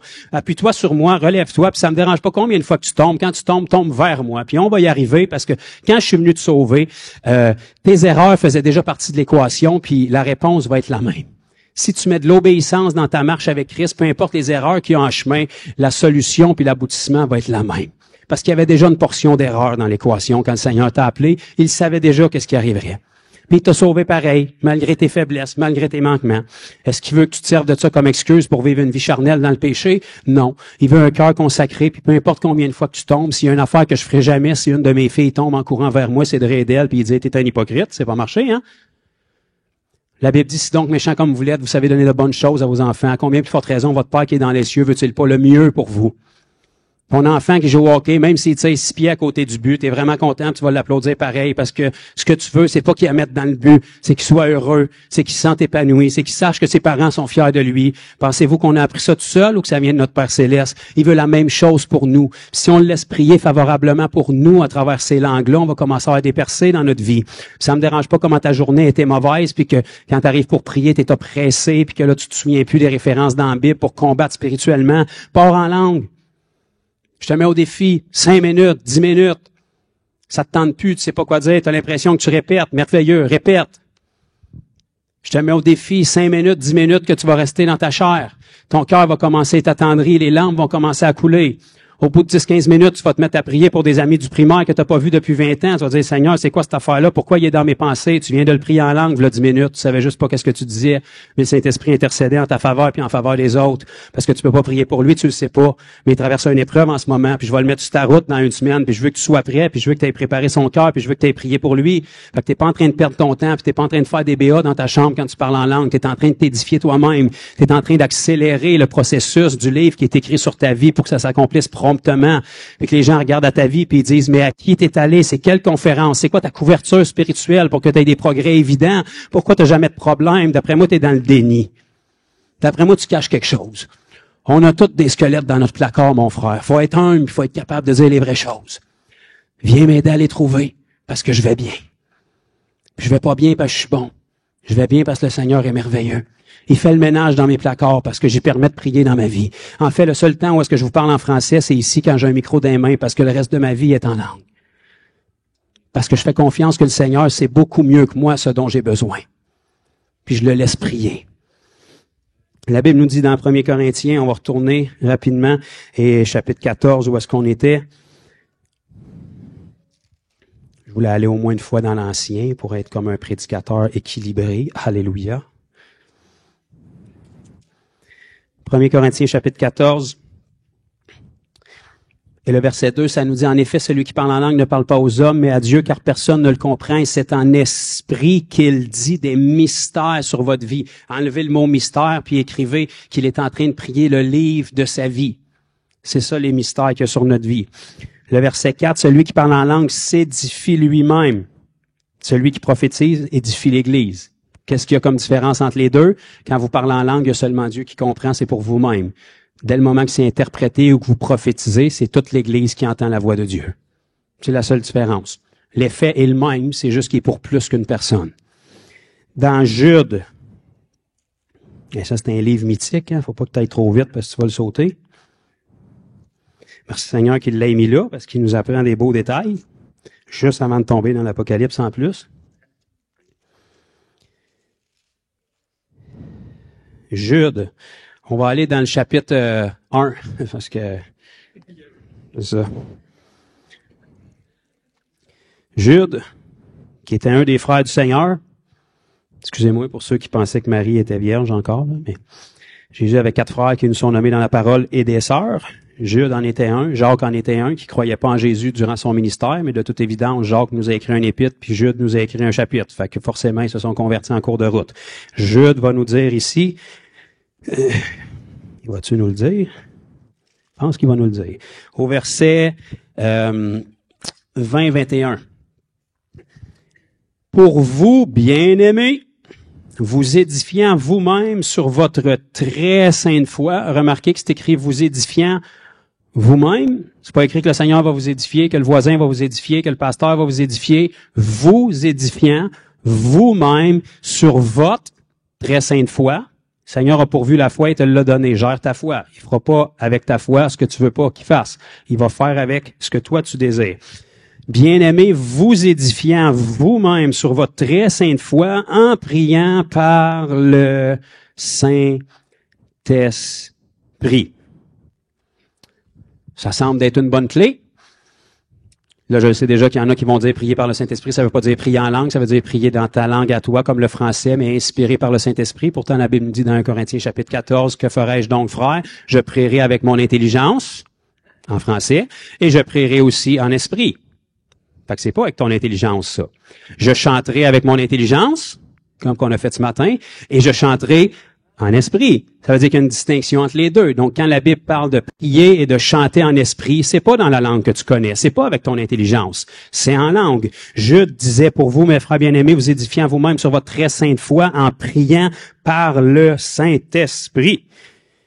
Quel effet que ça va avoir? Maintenez-vous dans l'amour de Dieu en attendant la miséricorde de notre Seigneur Jésus pour la vie éternelle. Donc, la Bible nous dit ici qu'il semblerait que nous édifier sur notre très sainte foi en priant sans cesse par le Saint-Esprit, ça nous aide à nous maintenir dans son amour en attendant la miséricorde de notre Seigneur Jésus-Christ pour la vie éternelle. C'est pas au ciel qu'on va parler en langue. Là, on va connaître comme on a été connu. C'est ici, lorsqu'on connaît partiellement, qu'on a besoin que le Seigneur intervienne pour faire le pont entre les deux mondes. La Bible nous dit, et je finis avec ça, dans Romains chapitre 8, va peut-être vous amener un aspect inconnu que vous avez jamais vu de ce fameux passage que beaucoup connaissent. Probablement que vous l'avez décrit quelque part chez vous même. Romains chapitre 8 et le verset 26. De même aussi, l'Esprit nous aide dans notre faiblesse, car nous ne savons pas ce qu'il nous convient de demander dans nos prières. Ça, c'est le Seigneur lui-même qui vous dit puis qui me dit ça. Faites bravo pour les prières que vous faites, tant mieux, mais à un moment donné, vous savez plus pourquoi prier. Mais l'Esprit lui-même intercède par des soupirs inexprimables. Ça ressemble à quoi, des soupirs inexprimables? Quelque chose d'incompréhensible. Ça ressemble à quoi, quelque chose d'incompréhensible? Donc, à moins que vous ayez le don d'interprétation, vous n'avez rien compris de ce que j'ai dit, mais le Seigneur comprend très bien, puis il est en train de verbaliser quelque chose qui est inexprimable, parce que je ne sais pas pourquoi prier, mais lui, il sait pourquoi prier. Et celui qui sonde les cœurs, c'est Dieu lui-même, connaît quelle est la pensée de l'Esprit, E majuscule. Donc, Dieu connaît c'est quoi la pensée de l'Esprit Saint parce que c'est son esprit, parce que c'est selon Dieu qu'il intercède en faveur des saints. Donc, la Bible nous dit ici que les soupirs inexprimables, c'est de l'intercession que Dieu fait en faveur des saints. Nous savons du reste. Remarquez que ce verset-là arrive après celui-là qu'on vient de lire. Toute votre vie, vous l'êtes fait prêcher pour essayer de vous recrinquer et de vous redonner du courage, là, mais il arrive après le verset qu'on vient de lire. Nous savons du reste. Du reste de quoi? Du reste de ce qu'on vient de lire. Que toute chose concourt au bien de ceux qui aiment Dieu. On va dire ça à la majorité des chrétiens qui sont dans une agonie langoureuse depuis qu'ils sont venus à Christ, puis leur vie est pire qu'avant. Toute chose concourt à ton bien. Viens passer la semaine avec moi et puis on va s'en reparler. Non, parce que toute chose concourt à ton bien du reste à ce que je viens de dire. Toute chose concourt pas à ton bien dans ta vie parce que tu sais pas pourquoi prier puis le Seigneur peut pas intervenir. Mais si tu laisses le Saint-Esprit prier par des soupirs inexprimables à travers toi, du reste, là, tu vas voir que toute chose concourt à ton bien. Pourquoi toute chose concourt à ton bien? Parce que ça n'a pas le temps de concourir à ton mal, parce que le Seigneur est déjà dans ton futur en train de façonner les choses en prière quand tu pries en langue. Et là, du reste, toute chose concourt à ton bien de ceux qui aiment Dieu, de ceux qui sont appelés selon son dessein. De là, l'importance du parler en langue. Mais le diable a voulu vous convaincre que c'est un frisson que vous avez eu dans les années 50 quand vous êtes venu au Seigneur, puis que là, depuis ce temps-là, vous pouvez dire 3-4 mots pour dire que vous parlez en langue. Mais si ça a la puissance que c'est supposé avoir, qu'est-ce qu'on fait avec? Pourquoi même est-ce qu'on prendrait notre temps quand on est seul de prier, même beaucoup en français, quand on peut avoir une prière parfaite? On prie avec notre intelligence pour les choses qu'on sait. Oui, c'est biblique. La Bible dit prier sans cesse. Mais je peux te garantir que tu ne pourras pas prier sans cesse en français non plus. Fait qu'une des meilleures façons de t'approcher à prier sans cesse, c'est de prier constamment en esprit. Parce que ça, la Bible nous dit que celui qui prie en langue, son intelligence est stérile. Si elle est stérile, ça veut dire que tu t'en sers pas. Si tu t'en sers pas, ça veut dire que tu peux t'en servir pour d'autres choses. Ça veut dire que pendant que tu conduis ton auto, fais ton épicerie, t'occupes des enfants, gères une crise au travail, tu es capable de prier en langue, puis personne n'est au courant de ça. Parce que prier en langue, ça peut se faire avec ta bouche verbalement ou ça peut se faire dans ton esprit parce que c'est à l'intérieur que les langues sont suscitées. Puis plus tu fais ça, plus ça stimule les fleuves d'eau vive qui sont en toi. Mon père a prêché ça il y a quelques semaines. Imaginez-vous quand dans vous, où est-ce que le Saint-Esprit est comme une seule et même plante avec votre esprit, c'est comme une espèce de lac paisible. Et dès le moment que tu commences à prier en langue, c'est comme si tu lançais une pierre dans le milieu du lac, puis là, il commence à avoir des ondes. Puis plus tu pries en langue, puis plus tu pries en langue, à un moment donné, il y a tellement d'ondes que c'est rendu une mer tumultueuse. Puis là, qu'est-ce qui arrive? Tout d'un coup, tu es en feu, puis là, tu dis, le Seigneur vient de me tomber dessus. Non, le Seigneur vient juste de ressortir parce qu'il est en dedans depuis un bout, puis tu as été capable d'éplucher toutes les couches de chair qui étaient là dans ton âme pour que tout d'un coup, il arrive. Tadam! Le Seigneur le sait qu'on a besoin du parler en langue parce qu'il sait que l'endroit où il se retrouve en nous, c'est dans notre esprit. Et la seule chose qui nous limite de connecter avec notre esprit, puis son esprit qui est en nous, soyez conscients d'une chose. Quand Jacques dit « Approchez-vous de Dieu, il s'approchera de vous », comment est-ce que tu peux t'approcher d'un Dieu qui vit en toi? Tu peux pas avoir bien plus de proximité que ça, là. Pourtant, il dit, approchez-vous de Dieu, il s'approchera de vous. Ça veut dire qu'il y a une couche à l'intérieur de nous-mêmes qui nous sépare de Dieu. Ça, c'est notre homme charnel. Dès le moment qu'on tombe en langue, qu'on chante en langue, qu'on prie en langue, on vient de passer une petite bite vite à notre âme, puis on est passé juste à côté, puis on l'a contourné. Pendant que lui est en train de se demander qu'est-ce qui se passe, pourquoi tu es heureux de même tout d'un coup, il réalise même pas que tu es en train de parler en langue, puis que tu t'es même pas servi de lui pendant que lui était d'intracas, puis là tu as laissé le Seigneur parler en langue à travers toi, mais parce que les langues sortent à travers ta bouche, ça connecte avec ton homme charnel, puis là les deux ont pas le choix de s'aligner, puis il se dit, me sens encore fait avoir, je vais être obligé d'être dans l'esprit là tout d'un coup. Tout ça a commencé parce que tu parles en langue. Fait qu'au lieu que ça prenne 45 minutes de louange inspirée ici le samedi matin pendant que notre sœur Annie a des ampoules ses mains pour essayer de vous amener dans la gloire, tu commences, tu rentres ici, tu parles en langue, 2 minutes après, tu es déjà connecté. Ton âme n'a même pas eu le temps de se souvenir qu'elle était triste ce matin-là, puis là, tu es connecté avec l'Esprit du Seigneur. Fait qu'au lieu que notre sœur Annie soit obligée de te traîner pendant une demi-heure, tu es déjà connecté tout d'un coup, puis c'est toi qui apportes. Puis là, parce que tu pries en langue, les anges du ciel sont libres d'agir ici, parce que là, il y a beaucoup de calls qui rentrent tout d'un coup, puis la volonté de Dieu est en train d'être priée, puis ce que vous avez besoin dans votre vie spécifiquement pour ce matin même, les anges sont déployés pour pouvoir l'accomplir, parce que vous avez tout un livre décrit sur votre vie. Puis vous n'êtes pas arrivé à la fin de votre livre. Puis il y en a beaucoup de nous qu'on est en retard dans notre livre. Fait que les anges doivent travailler en overtime pour essayer de nous amener où est-ce qu'on doit être. Mais plus vous parlez en langue, plus que l'atmosphère change, plus que Dieu est libre d'agir. Et là où est l'Esprit du Seigneur, là est la liberté. Ou c'est juste une langue qu'on connaît pas, puis on est dans une dénomination spéciale. Laisse-moi donc être fou tout seul dans ma dénomination, parce que moi, quand je parle en langue, ça va bien mon histoire.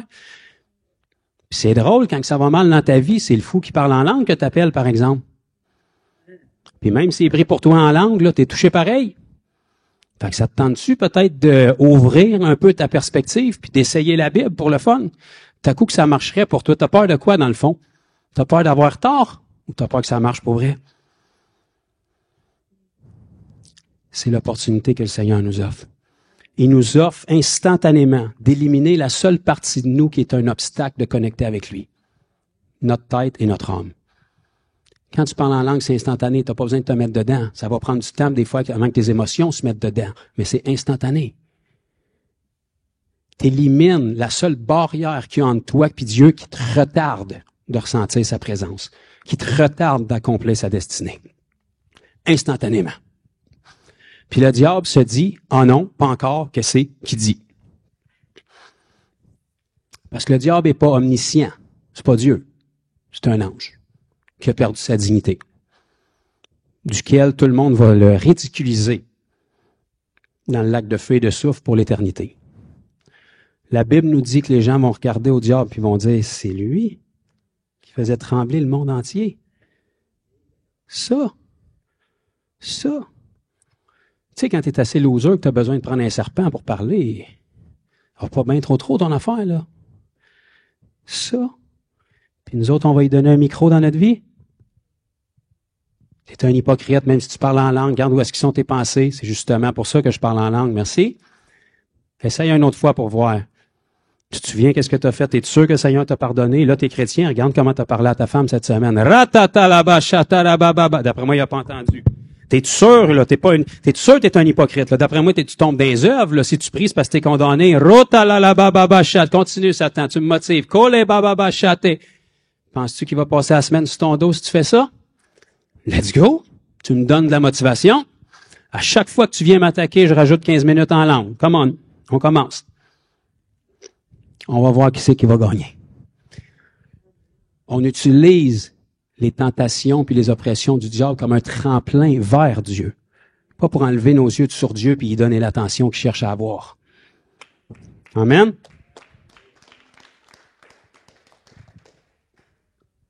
J'inviterai ma sœur Annie, si elle le veut bien, à venir nous chanter dans n'importe quelle langue. Jouer avec tes orteils si tu as des ampoules sur les pieds. Amen. Avez-vous compris un petit peu ce que j'ai apporté ce matin? Ça fait-tu du sens? C'est juste de réaliser la mine d'or sur laquelle on est assis. Puis ça, c'est un aspect, là. C'est juste un aspect que je vous parle, là. On a bien plus que le parler en langue, là, mais c'est un aspect qu'on est assis dessus puis qu'on néglige. Donc, je mets n'importe qui au défi, pareil comme je l'ai fait dès la première semaine qu'on a ouvert, quand j'ai partagé sur la santé spirituelle, de mettre de l'ordre, puis de la discipline, puis de rester accroché dans ces points-là dans notre vie. Je mets n'importe qui au défi à partir de cette semaine de prendre le temps que vous parliez en langue quotidiennement. S'il n'y en avait pas, on ne dira pas à personne, mais on change ça tout de suite. Vous prenez ce temps-là, puis vous l'augmentez. Même si ça serait juste 1 minute, si vous ne l'avez pas fait depuis 5 ans, commencez par 1 minute, puis gardez votre minute pendant toute la semaine. Puis essayez donc de monter à 2. D'après moi, vous ne fripperez pas pour ça, là. Puis venez me témoigner qu'est-ce qui va se passer pour vous. Je peux vous mettre au défi depuis le jour où j'ai été baptisé du Saint-Esprit. D'ailleurs, j'ai pas de problème dans ma vie chrétienne depuis que je suis baptisé du Saint-Esprit. Juste pour vous dire, puis ça s'est passé là 11 ans, 1 mois et demi après ma conversion. Fait que où je vis dans le déni, où je vis dans un monde imaginaire comme Élie, puis je suis gardé dans une bulle surnaturelle, ou c'est la réalité de la parole. Les difficultés de ma vie chrétienne, c'est le mois entre ma décision puis le baptême du Saint-Esprit. Je vous dis pas qu'il n'y a pas de problème depuis, mais je vais très bien. Les problèmes sont pas un problème pour moi. Pourquoi? J'ai toujours aimé le parler en langue, j'ai toujours affectionné ça. Mais il a fallu que le Seigneur me parle en 2020 pour me dire, tu peux faire plus? Parler en langue à tous les jours, c'est pas suffisant. Qu'est-ce qui arrive si tu commences à challenger le ciel puis à dire, je vais parler en langue encore plus? Puis quand j'ai la gorge sèche, je vais continuer à parler, puis quand ça sort plus, je vais continuer à parler sans ma voix par l'esprit. Je vous mets au défi. Je vous mets au défi. Le Seigneur m'a parlé au mois d'octobre 2020, au début du mois, puis j'ai commencé à me discipliner à faire 1 heure. C'est pas énormément, mais 1 heure en langue par jour, en plus de tout le reste. 2 semaines après, on a commencé pendant 1 an et demi à avoir des baptêmes à toutes les fins de semaine. Ça, c'était en 2020. C'est l'année où le Seigneur avait pris une sabbatique en plus à cause du confinement. Il semblerait que mes langues ont changé ses plans puis que je les déconfiné pour qu'ils soient capables, en plein milieu de COVID, d'être capables d'amener des gens au Seigneur chaque fin de semaine. Je faisais rien de différent de ce que je faisais depuis les dernières années. Annie et Denis sont témoins. Dans le bain, on a assez baptisé de monde. Je baptisais quelqu'un. J'étais à peine sorti de la salle de bain sur mon téléphone. J'avais un message de quelqu'un qui voulait être baptisé la semaine d'après. La semaine d'après, quand je baptisais quelqu'un, j'avais encore des messages de personnes qui voulaient être baptisées la semaine d'après. De où est-ce qu'il arrivait, je peux pas vous le dire. Peut-être ça a rapport avec le fait que ça faisait des années qu'on semait. Puis quand on sème, il y a une récolte. Mais la seule chose que j'ai changé, c'est qu'à tous les jours, je faisais 1 heure en langue consacrée. Et j'ai jamais arrêté depuis. Et je vous mets au défi. Vous n'avez pas besoin de faire comme moi. Si c'est 2 heures, ce sera 2 heures. Si vous voulez parler 8 heures, parlez 8 heures. Quand je suis en jeûne, je peux parler 4 heures en langue par jour. Mais faites quelque chose de plus. Et vous allez voir les percées qui vont arriver rattachées à ça. Ou la parole est vraie, ou on jette ça. Ou on est tous des fous, puis on parle dans des langues qui n'existent pas, puis ça sert à rien, ou on va juste le valider pour être sûr que c'est vrai. Et le Seigneur n'a pas peur d'un défi. Il n'a pas peur d'un challenge. On l'audera pas le ciel avec nos demandes. Puis on l'audera pas le ciel avec ses demandes à travers nous, par son esprit. Amen. Levez-vous si vous êtes encore capable.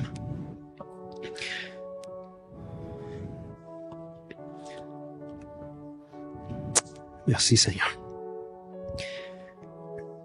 Je veux prier généralement, puis après, je veux prier avec l'équipe pour chaque personne ici. Si vous êtes ici, vous n'êtes pas baptisé du Saint-Esprit, vous savez pas c'est quoi. Vous ne parlez pas en langue, vous savez pas c'est quoi. Si vous voulez le recevoir, c'est le matin pour ça. Si vous êtes déjà baptisé du Saint-Esprit, mais vous êtes desséché pour X, Y raison, vous avez besoin d'une touche supplémentaire, vous avez besoin que votre vase soit rempli à nouveau, Les 120 dans la chambre haute, ils ont été remplis du Saint-Esprit, ils ont vu des langues de feu, se sont mis à parler en d'autres langues. 1 chapitre et demi plus loin. Ils ont dit, Seigneur, étends ta main afin qu'il se fasse des signes, des prodiges, des miracles au nom de ton saint serviteur Jésus, afin qu'on ait l'audace d'annoncer ta parole. Quand tes dieux finirent de prier, le lieu où ils étaient rassemblés trembla et ils furent tous remplis du Saint-Esprit à nouveau. 1 chapitre et demi après avoir été remplis. Le Seigneur veut qu'on soit rempli et qu'on reste rempli. Donc, si vous voulez être rafraîchi, avancez, on veut prier aussi pour vous, pour que vous ayez une touche de Dieu, une restauration. Seigneur, je te remercie pour ta parole encore ce matin, qui est tellement vivante. Chaque aspect de ta parole porte un poids de gloire inestimable pour nos vies. On te remercie parce qu'à travers simplement la lecture, la compréhension de ta parole, tu peux démanteler des années de mensonges du diable dans nos pensées. Merci parce que tu es la vie. Merci parce que tu es le chemin et la vérité. Merci parce que tu nous laisses pas à nous-mêmes. Tu as déjà un plan, une destinée, une trajectoire pour notre vie, des œuvres extraordinaires qui te glorifient, préparées d'avance pour chacun de nous. Seigneur, on te remercie parce qu'ici, tu nous inspires par ton Saint-Esprit et tu fais de notre vie des témoignages vivants. Tu fais de nous des épîtres vivants qui portent, qui transportent ta gloire. Je te remercie, Seigneur, pour tous mes frères et sœurs ici ce matin et ceux qui vont écouter en rediffusion, qui vont mettre en pratique davantage ce principe-là, que leur vie soit remplie de témoignages qui attestent la vérité et la puissance de ta parole. Merci, Seigneur, pour le privilège que tu nous donnes d'avoir ta parole dans nos bouches, peu importe dans quelle langue tu la places. Tu dis que la langue dirige notre corps. Si un homme sait diriger sa langue, il est maître de tout son corps. On veut te donner notre langue. Prends le contrôle. Parle, Seigneur.